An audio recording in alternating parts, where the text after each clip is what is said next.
Hello guys, எல்லோருக்கும் வணக்கம். SSC Constability 2024. So உங்களில் வந்து இப்போ நம்ம வீடியோ போட்டோம். அதில் வந்து நீங்கள் கமெண்ட் பாக்ஸில் பார்த்தீங்கன்னா நிறைய பேர் வந்து கமெண்ட் பண்ணியிருந்தது பார்த்தீங்கன்னா குரூஷியல் டேட் பற்றி உங்கள்கிட்ட வந்து நிறைய சந்தேகம் இருந்துச்சு.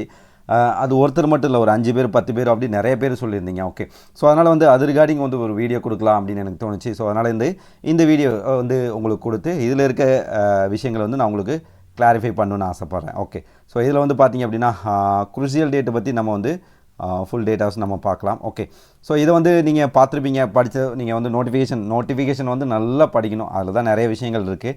பட்டு உங்களை மாதிரி ஆட்கள், அதாவது எக்ஸாம் ப்ரிப்பேர் பண்ணுற டைமில் வந்து அதை வந்து கான்சன்ட்ரேட் பண்ண மாட்டோம். ஸோ அதுதான் எங்களை மாதிரி ஆட்கள்லேருந்து பண்ணிக்கிட்டு இருக்கோம். Okay, process of certification and format of certificates. Okay, so இது வந்து நோட்டிஃபிகேஷனே கொடுத்தது. Candidate who wish to be consider against reserved vacancies or seek age relaxation are required to submit requisite certificate from the competent authority in the prescribed format. When such a certificate are sought by the concerned CAPF for document verification at the time of DME. Okay, detailed medical examination நடக்கிற டைமில் தான் உங்களுக்கு வந்து இந்த வந்து இது பண்ணுவாங்க. உங்களுக்கு வந்து இப்போ வந்திருக்க அட்மிட் கார்ட்லையும் கிளியராக அதை வந்து சொல்லியிருக்காங்க. Otherwise their claim for SC ST OBC category will not be entertained and their candidature application will be considered under unreserved category. So இந்த பாயிண்ட் வந்து நீங்கள் வந்து உள்வாங்கணும். இன்கேஸ் வந்து உங்களுடைய வந்து பார்த்தீங்க அப்படின்னா ஏதாவது வந்து தவறு எடுத்து இதாகிடுச்சு அப்படின்னா அதை பற்றி நீங்கள் கவலை பண்ணுங்கிற அவசியம் இல்லை. ஏன்னா வந்து இன்கேஸ்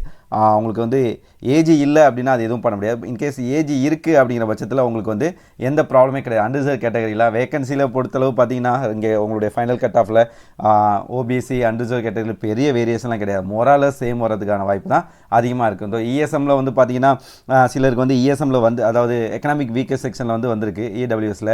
ஆனால் வந்து அவங்கள்ட்ட அந்த டாக்குமெண்ட் இல்லை, இருந்தால் என்ன பண்ணுறது அப்படிங்கிற மாதிரி. ஸோ அதுக்கெலாம் வந்து எல்லாமே நீங்கள் ட்ரை பண்ணுங்கள். அப்படி இல்லைங்கிற பட்சத்தில் இது வந்து நீங்கள் வந்து அக்செப்டபுள், இதில் வந்து இதனால் உங்களை வந்து கேன்சலேஷன் வந்து பண்ண மாட்டாங்க அப்படிங்கிறது தான். Okay, further if a candidate has sought any other age relaxation claimed ESM, okay, ex-serviceman status and it is not able to produce the relevant certificate, he will be considered in his respective category SC ST OBC எது என்னவோ அதுக்கு வந்து அதாவது X-serviceman இருந்து அவங்க வந்து அந்த ப்ரொடியூஸை வந்து சர்டிஃபிகேட் வந்து ப்ரொடியூஸ் பண்ண முடியும். அவங்க என்ன கேட்டகரி அதில் கொண்டு வந்து போட்டுருவாங்க, எக்ஸ்-சர்வீஸ்மேனில் வந்து போட மாட்டாங்க அப்படிங்கிற மாதிரி கிளியராக சொல்லியிருக்காங்க. ஓகே, ஸோ இதில் நமக்கு தேவையான என்ன பார்த்தீங்க அப்படின்னா குரூஷியல் டேட் இல்லையா. Crucial date for claim SC ST OBC economic weaker section status will be closing date for the receipt of the online application. இதில் டவுட் என்னென்னு பார்த்தீங்கன்னா இந்த குரூஷியல் டேட் வந்து என்ன அப்படின்னா closing date for the receipt of online application அப்படின்னு சொல்லி கொடுத்துருக்காங்க. ஸோ இதுதான் வந்து உங்களுக்கு வந்து நோட்டிஃபிகேஷன் உங்களுக்கு தெரிஞ்சிருக்கும். இதில் வந்து க்ளோசிங் டேட் என்ன கொடுத்துருக்காங்க அப்படின்னா வந்து 31/12/2023. Okay, date of submission of online application last date என்னவோ வந்து அதுதான் வந்து க்ளோசிங் டேட்டா வந்து கொடுக்குறாங்க. ஸோ அப்படி பார்க்கும்போது 31/12/2023 வந்து குரூஷியல் டேட்டா கொடுக்குறாங்க. இதில் என்ன சொல்லியிருக்காங்கன்னா இதுக்கு முன்னாடி நீங்கள் அந்த இதை வந்து எடுத்துருக்கணும் அப்படிங்கிற மாதிரி மென்ஷன் பண்ணிக்கிறாங்க. Crucial date for claiming SC ST OBC economic weaker status will be the closing date for the receipt of the online application அப்படின்னு சொல்லியிருக்காங்க. பட் அடுத்த பேரா வந்து ரொம்ப ரொம்ப important. Okay, a person seeking appointment on the basis of reservation to OBC must ensure that he possesses a caste, okay, இங்கே பாருங்க, caste community certificate and does not fall in creamy layer on the crucial date. Okay, இந்த இதுதான் வந்து நமக்கு வந்து ரொம்ப ரொம்ப important. Okay, மறுபடியும் படிக்கிறோம். a person seeking appointment on the basis of a reservation to OBC must ensure that he possesses the caste community certificate. Okay, நீங்கள் வந்து OBC சர்டிஃபிகேட் எப்படி வாங்கியிருப்பீங்க அப்படின்னா உங்கள்கிட்ட வந்து ஒரு BC creamy layer இருக்கக்கூடிய ஆளாவே does not இல்லாத ஆளாவோ வந்து இல்லை வந்து MBC கேட்டகரியாவோ இருக்கக்கூடிய ஆளாகவே வந்து இருப்பீங்க. ஓகே, அந்த மாதிரி இருக்கிற ஆட்கள் தான் நம்ம ஸ்டேட்டில் வந்து நம்ம இதை வந்து யூஸ் பண்ணுவோம். MBC BC இந்த மாதிரிலாம் நம்ம சென்ட்ரலில் போகும்போது என்ன ஆயிரும், OBC ஆயிரும் இல்லையா.